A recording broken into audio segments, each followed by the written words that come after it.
come, that I may breathe my last in wholesome counsel to his unstayed youth. Vex not yourself, nor strive not with your breath, for all in vain comes counsel to his ear. Oh, but they say, the tongues of dying men enforce attention like deep harmony. Their words are scarce, they are seldom spent in vain, for they breathe truth, that breathe their words in pain.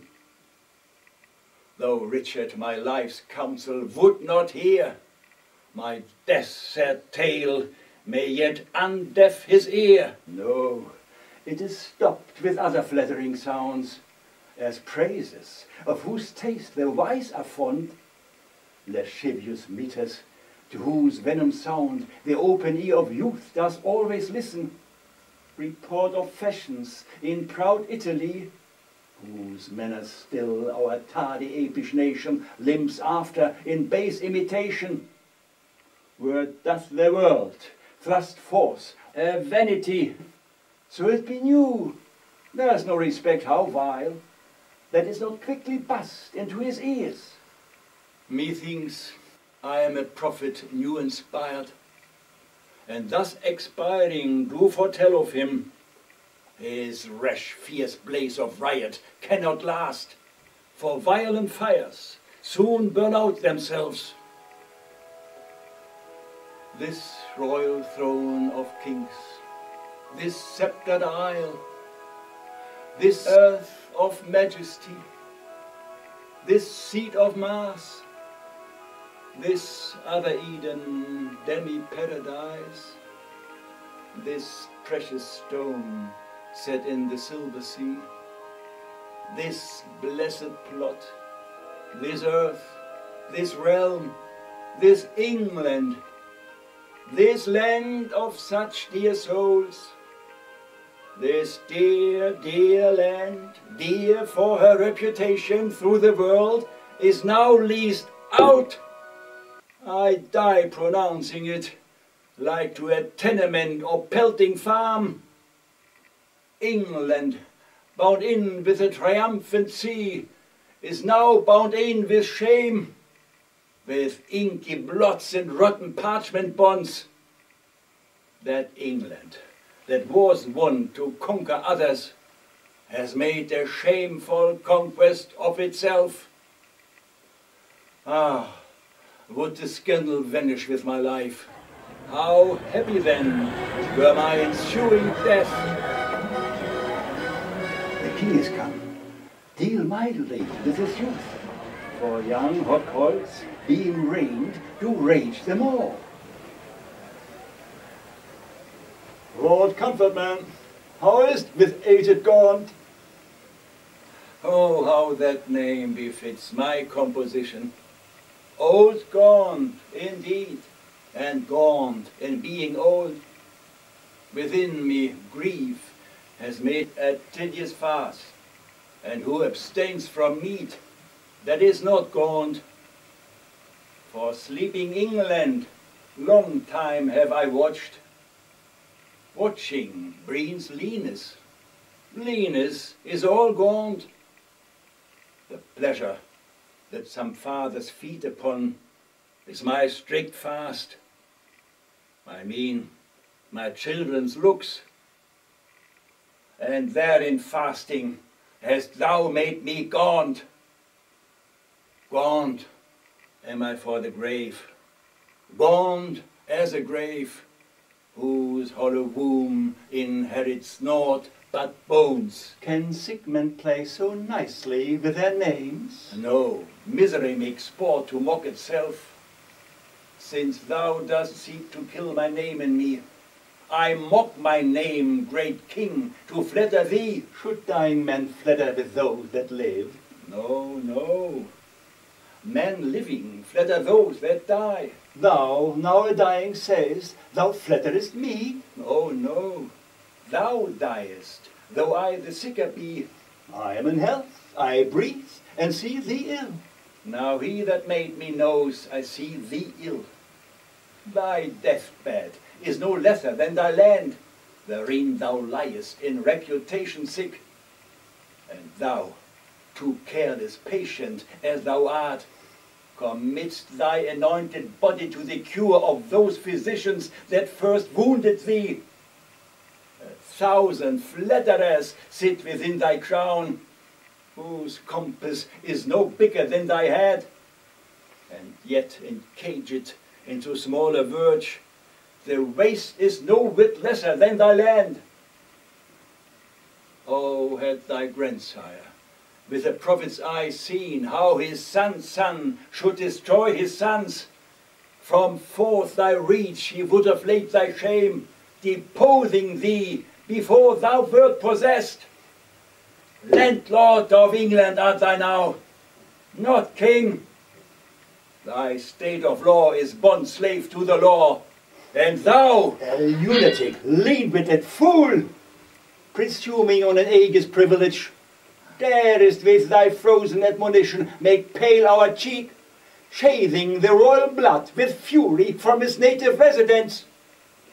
Now, by my sea-striped royal majesty, wert thou not brother to great Edward's son, this tongue that runs so roundly in thy head should run thy head from thy unreverent shoulders. Oh, spare me not, my brother Edward's son, for that I was his father Edward's son.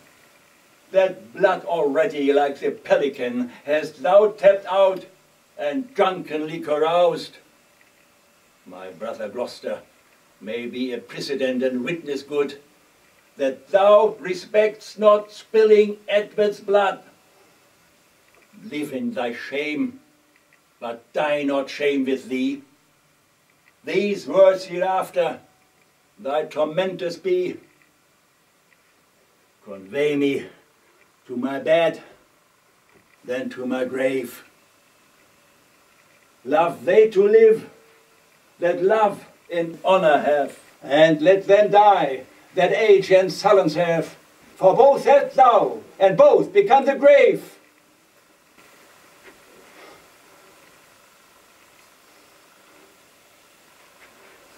I do beseech your majesty, impute his words to wayward sickliness and age in him. He loves you on my life, and holds you dear, as Harry Duke of Hereford were he here. Right, you say true. As Hereford's love so his, as theirs so mine, and all be as it is. My liege, old Gaunt commends him to your majesty. What says he? Nay, nothing. All is said. His tongue is now a stringless instrument. Words, life, and all old Lancaster has spent. Be York the next, that must be bankrupt so. Though death be poor, it ends a mortal woe. The ripest fruit first falls, And so doth he. his time is spent. Our pilgrimage must be. So much for that. Now, for our Irish wars. We must supplant those rough-racketed curds, which live like venom, there no venom else, but only they have privilege to live. And for these great affairs do ask some charge. Towards our assistance do we seize to us the plate, coin, revenues, and movables, whereof our uncle Gaunt did stand possessed. How long shall I be patient? How long shall tender duty make me suffer wrong? Not Gloucester's death, nor Hereford's banishment, nor Gaunt's rebukes, nor England's private wrongs have ever made me sour my patient cheek, or bend one wrinkle on my sovereign's face. I am the last of noble Edward's sons, of whom thy father, Prince of Wales, was first. In war was never lion raged more fierce, in peace was never gentle lamb more mild, than was that young and princely gentleman. His face thou hast, for even so looked he, accomplished with a number of thy hours. But when he frowned, it was against the French, and not against his friends.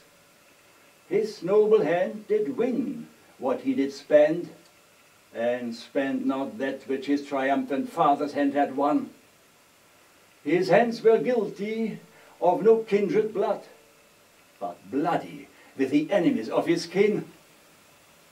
Oh, Richard, York is too far gone with grief, or else he never would compare between. Why, uncle, what's the matter?